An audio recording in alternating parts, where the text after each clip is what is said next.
The WWC, what the world is watching. Start tonight with a shout out to VIP 18 Stickman for joining the Discord. Appreciate the support, big man.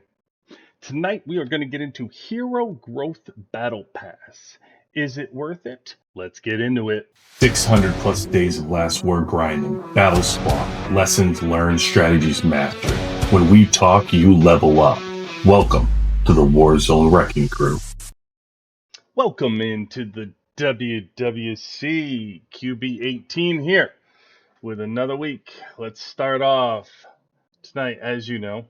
We're here to talk about the Hero Growth Battle Pass. As I start out, though, as always, I do like doing for the at least the mid spender, grabbing the $5 package here daily. But getting into the, I would not say for the low spender necessarily to be budgeting your money this way when there's other things available. As a matter of fact, the reason why I bring that up is because that gets us into this week. So when we talk about what 500 gets us, right, $5, we get into this and see from a $5 standpoint for the Hero Growth Battle Pass. Free to play, you are out. You get some though. Look at this, free to play. You do get some here. But for low spenders, $5. Should you do it? Should you not do it? Well, if I think that the 10 for 5 is a good deal for a mid spender, I will say that for the low spender, this is probably those things that I talk about you want to take advantage of, right? The reason why you don't go after the daily in your budgeting is for when something like the Hero Growth Battle Pass comes and you spend $5 for 20. Okay, so that's what I will say if you do need to go over the top for exclusives.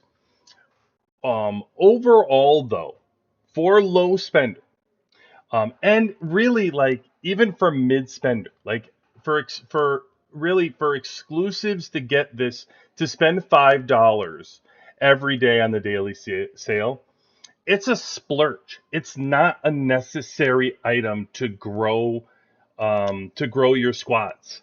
All right, we're talking about exclusives that are incredibly available across the board right now. Like you can get them in sleds. They give them out all the time. They have exclusives that are available to us for free. That we have different ways they give us to obtain them. And I could certainly make a video on the different ways to obtain exclusives. But we have other ways that we can get them. So if you're short on exclusives, you're trying to push to, let's say, for a low spender to 20, and you need that push because you start to get a little bit higher with the number that you need. Sure, this is the event you want to do. They're $5, you get 20. A lot of times what I like to do is look at it from a perspective of low spender, you're budgeted. Look at things that the game is not giving you for free. Right? So you don't want to purchase ore and things like that because you can get it for free. So you want to go after those things that are harder for you to find. Sometimes it's harder to get the drone gears, right? Because you need so many of them to get to a 150 or climb that for a free to play. The drone components, right? Oh man, those are incredibly difficult to come by. Skill chips. Like as you get further, you can get them in the Alliance store. You're going and getting the chests and stuff. But let's be honest, as you get higher up and you start playing and you're seeing 4-star for people, I'm sorry, like 9 stars, 8 stars for on skill chips. Like that's hard to get. To get to that level. So when we get here to these sort of things where the game gives you for free, really, if you're gonna pass, it's not that big a deal on these things.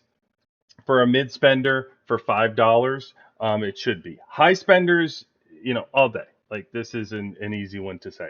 So let's move. Once we get that, and you're getting 20 for 5, let's move into the $20 range and what you should do. Low spenders, you clearly should be out at this point.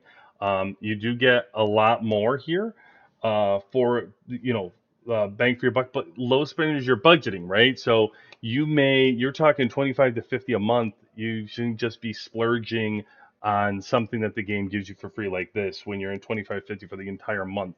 When we can get into the mobilization markets and the glittering event, and the bullseye where you can get extra bullets, like things like that for gear and the blueprints that are hard to get. So I would say you're out for low spender for certain at the $20 range. Mid spender, sure. If you're trying to push to a 30, a level 30, it's going to be hard to push to those level 30s without getting some kind of deal like this. Level 30, especially across the board.